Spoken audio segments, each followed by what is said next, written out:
So, we've got a little bit of a problem. In these plots that we first fixed, we only allowed for a normal radiator to go in the bathrooms. But now they've actually changed it so that they've got a full height radiator in there. And now the issue that we have is that the fixing point applies down here somewhere. So now we're going to have to chop a hole in the wall and put the fixing in at the top. So this is how to add an extra pickup in the wall after the fact. So what we're going to do is we're going to find out what height the brackets have got to be at for the radiator that's going to go on the wall, and then we're going to then work out where our studs are. Then we're going to cut 2 little pockets, take the plasterboard out, slide in some additional timber, and then put those over the top. So to work out where our wall is, we're going to look at this wall as a bathroom, so it's going to be 400 centres. We're going to measure out the wall. I want to look to see where these tails are coming out of the wall as well to work out our studs. So we're going to have 1.6, and bear in mind we've come off the wall about 25mm, 30mm the dot and dab, so that's going to then be X back that way. Just like the stud, 1200, X back, 800, X back. Okay, so I've spoken with the plumber and the fixing for the bracket is roughly 2 metres off the floor. Now we're going to be putting in 4x1, which is 100mm, so we're going to then come down 50mm lower just so there's a bit of wiggle room. So we're going to measure 1.9 off the floor, 1950, sorry. Up. 1950. And then we're going to need some 4x1. Now the way I worked out these spacings was I'd allowed 2 bits of 4x1 as roughly about the thickness of a stud. Roughly. There. There. There. There. And then, what did I say this side?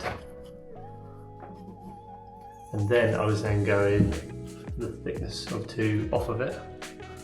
So here.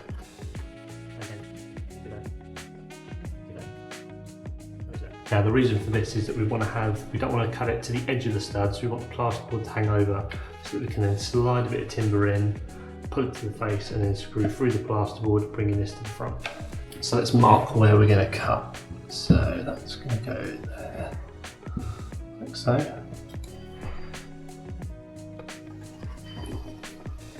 Mark the top as well because that was the bottom mark that we had. And we'll just straighten these up a bit.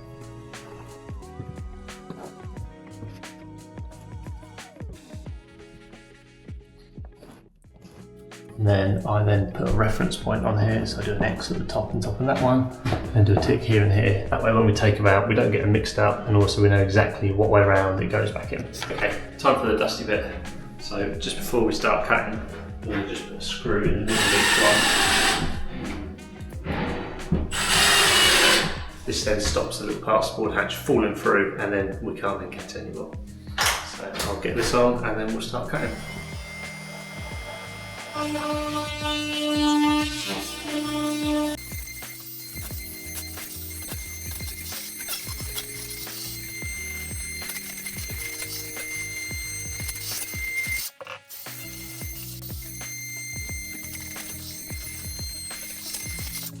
And then we have our 2 little cutouts. Now, when we've done this, we can then work out what size we need to cut our 4x1s. Now obviously our 4x1 isn't going to be able to go fully depth on both sides, so what I'm going to do is find the side that's got a deeper side on. So measure this side, so we've got 75 this side, we've got 40 that side, so we want to measure from this side off the stud, 32, so this side,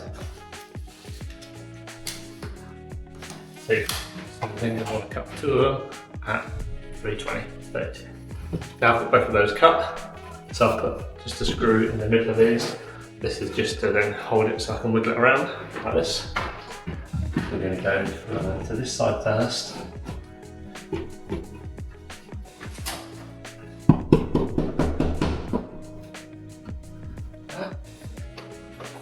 And then we'll slide it then all the way this way. And marking. Then and see how much overlap you've got. And then we know we had 70mm extra this side, so you've got about 30 there, instead of about 30 that side. We're going to screw straight through the plasterboard on the sides.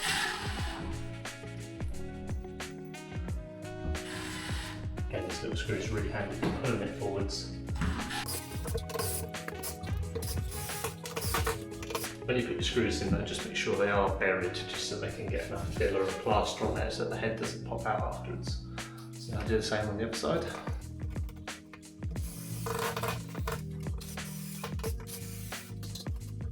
And then we just need to reinstall the bits of plasterboard back in squares.